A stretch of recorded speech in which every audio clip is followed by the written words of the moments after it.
Tere, mina olen Janno ja see on Maastik Pühamuga.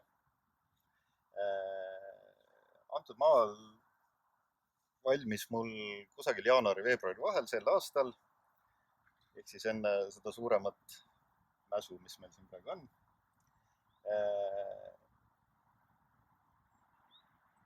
Sisu või motiiv pärineb unenäost. Ehk siis põhimõtteliselt selline metafüüsiline šabalaba lihtsalt. Aga ma arvan, et tegemist on iseenda positsiooniga või positsioneerimisega selles suures maailmas.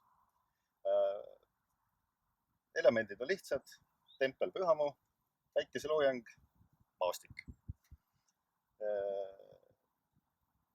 Miks nii värviline? Sest värve, tekstuuri ja paksu värvi mina armastan väga ja ma arvan, et teie ka.